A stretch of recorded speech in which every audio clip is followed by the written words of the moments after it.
début de semaine. Alors, au plus creux de la pandémie, rappelez-vous, il y avait un manque criant de personnel dans nos établissements de santé. Le gouvernement avait alors lancé un appel urgent de recrutement et plusieurs personnes, heureusement, ont levé la main. Mais parmi elles, une travailleuse sociale française qui se trouve aujourd'hui dans l'impossibilité d'obtenir sa résidence permanente au Québec. Et on lui avait promis qu'elle pourrait refaire sa vie ici sans embûche. Alors, Lila, selon elle, donc, ce sont les nombreux changements dans les programmes d'immigration au Québec qui sont en cause. Oui, Marie-Christine, ça c'est l'histoire de Florence, mais vraisemblablement l'histoire de beaucoup d'autres travailleurs et travailleuses temporaires au Québec. En fait, des personnes donc appelées pendant la pandémie en renfort, mais encore jusqu'en juillet dernier. La promesse était donc de pouvoir s'installer à vie ici au Québec et d'avoir sa résidence permanente à un moment donné. Mais en fait, l'avoir, cette résidence permanente, eh bien c'est plus compliqué que ça. Il y a eu plusieurs programmes qui se sont terminés ces dernières années, comme le programme de travailleurs qualifiés. Mais maintenant, c'est Florence qui se retrouve sans ces programmes. Pour s'installer, on l'écoute. On nous a dit qu'il y a du travail pour plus d'une vie. Quand vous serez sur place, il y a des programmes qui vous permettront d'arriver à la résidence permanente. Ne vous inquiétez pas, vous pourrez rester comme vous le voulez. Donc nous, ça fait 2 ans et demi qu'on est ici, en famille. On a acheté une maison, moi j'ai des enfants petits, secondaires, des étudiants aussi.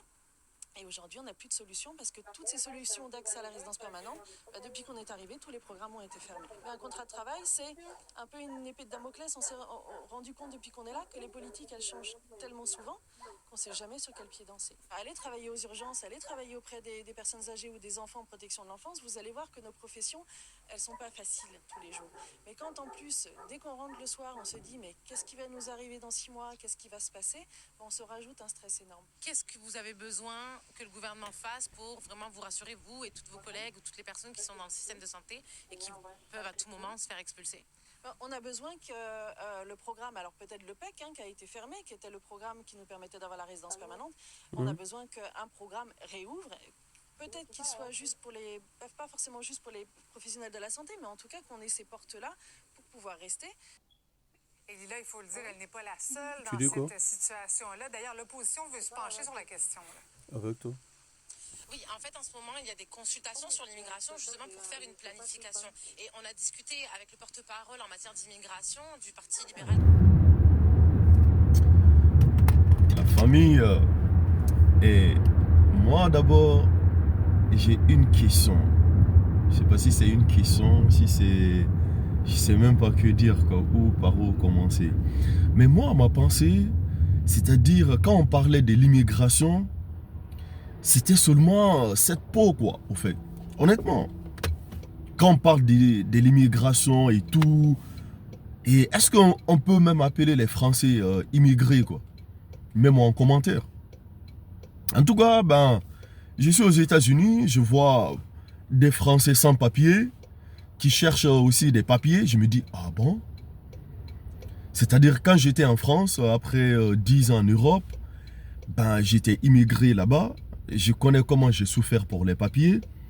Et jusqu'à présent, j'ai des amis encore qui souffrent pour les papiers. C'est-à-dire, ce que tu viens d'écouter dans la vidéo, il y a beaucoup d'Africains, de nos compatriotes, ok, ou de mes compatriotes, qui galèrent encore pour avoir des papiers en France. Et écoute très bien ce qui se passe actuellement. C'est-à-dire, il y a des gens qui avaient jusqu'à 4 ans un titre de séjour de 4 années. Ok, au renouvellement, on les remet un titre de séjour d'1 année. Mais ce sont des gens qui ont vécu pendant environ 10 ans, jusqu'à 12 ans en France. On renouvelle leurs documents, on les donne 1 année. Alors, moi, je pense que, c'est-à-dire, c'est une chose qui est juste réservée aux Africains. Et je ne savais pas s'il y a aussi des Français qui traversent ces mêmes calamités aux États-Unis, au Canada, comme tu viens de voir dans cette vidéo. C'est-à-dire qui galèrent comme pas possible, quoi. En fait, des immigrés aussi, quoi. Je t'assure, quoi. Ah! Mais, je me dis, attends, mais l'immigration que la France crie sous les toits, l'Afrique subsaharienne, les Africains, ça, déjà, je t'informe que ça, c'est les médias canadiens. Ok, ça, c'est un média canadien qui fait passer ça. Tu vas jamais voir en France, on fait passer ces genres de trucs au jaune. Mon Dieu! Donc, cela existe aussi, quoi. Des Français qui galèrent. Mais attends, la question que je me pose, mais pourquoi, par exemple, la dame et sa famille ne prennent pas leur bagage et retournent en France? Comme on le dit aussi aux Africains. Quand ceux-ci galèrent l'affaire des papiers et tout, qu'est-ce qu'on dit généralement? Rentrez chez vous. Allez chez vous, comme disait une dame en France. Je ne veux pas dire son nom, là. Ma cousine, là. Ma cousine. Allez chez vous, nous sommes chez nous. Mais je me dis, mais pourquoi ils ne font pas la même chose, quoi? Je n'ai rien contre la dame, hein. Mais je dis parce que ce sont des choses qu'on entend généralement. Allez chez vous, nous sommes chez nous. Quand on vous refuse les papiers, mais pourquoi vous n'allez pas chez vous? Mais quelqu'un qui a passé au moins 10 ans sur un pays, ok, qui s'est installé, qui a fait des enfants et tout. Mais comment vous pouvez dire à la personne d'aller du jour au lendemain? Maintenant, voilà la dame qui explique qu'elle a même acheté une maison, qu'elle a des biens là-bas. Et on refuse de prolonger son titre de séjour ou même l'octroyer la nationalité. Franchement, je ne sais pas que dire, quoi.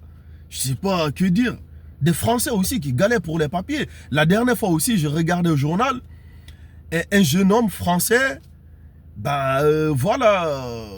ça c'est ici aux États-Unis, qui s'est vu refuser des papiers. Son papier n'a pas été renouvelé, il était obligé de rentrer chez lui.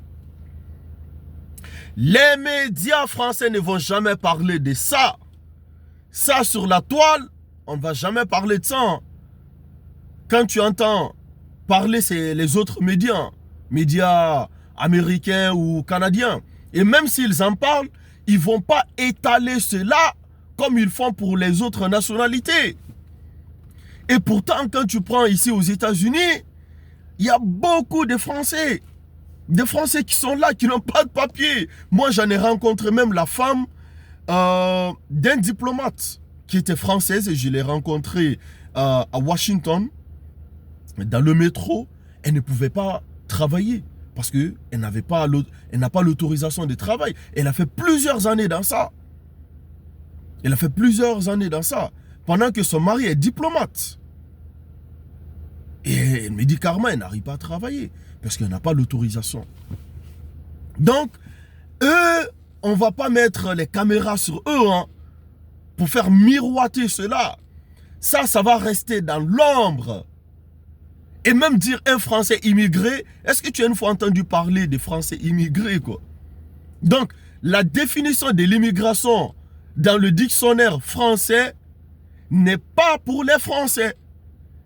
C'est entre parenthèses que pour les Africains. Donc tu ne peux pas dire à un Français, il est immigré. On les appelle les expatriés, mon gars. My God.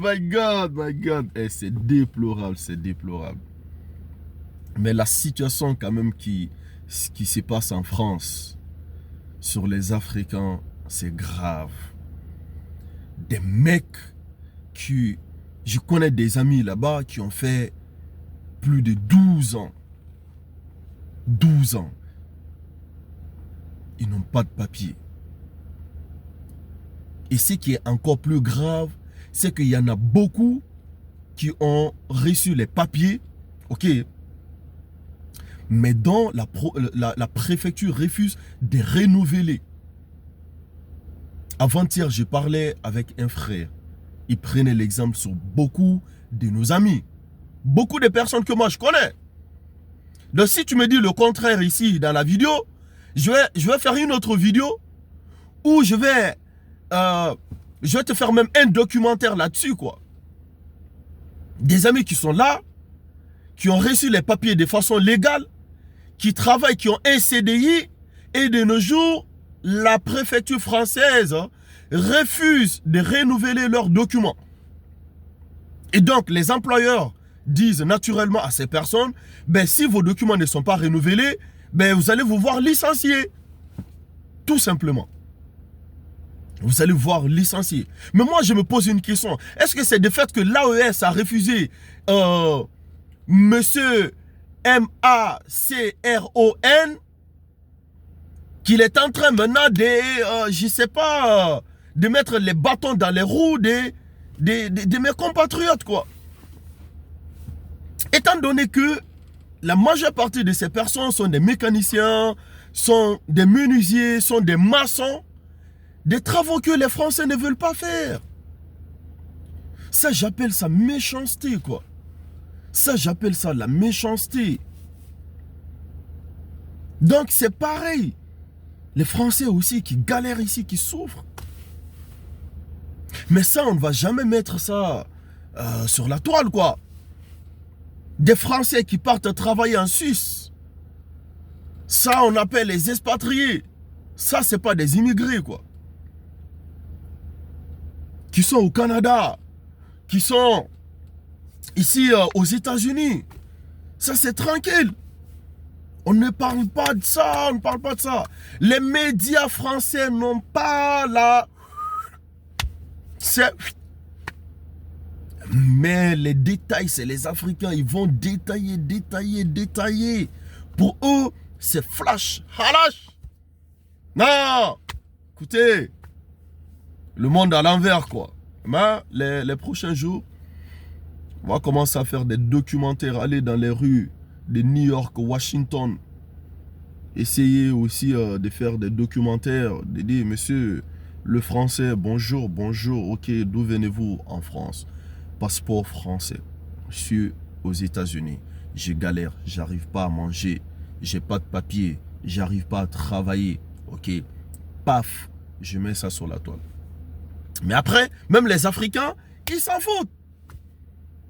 Ils s'en foutent parce que les Africains s'occupent de leurs oignons. Ils vont mal parler d'eux. Eux, voilà. Ils se focalisent sur ce qu'ils font. Nous, on n'a pas cette culture. Ok, parler, je sais pas, de gauche à droite et tout, exposer la vie des gens. Voilà. Nous, la majeure partie des Africains, nous, notre éducation ne nous permet pas. En tout cas, merci d'avoir suivi cette vidéo. Et j'exhorte franchement aux différents gouvernants, qu'ils soient les États-Unis, qu'ils soient le Canada, qu'ils soient la France, franchement, octroyez les papiers aux gars qui ont besoin.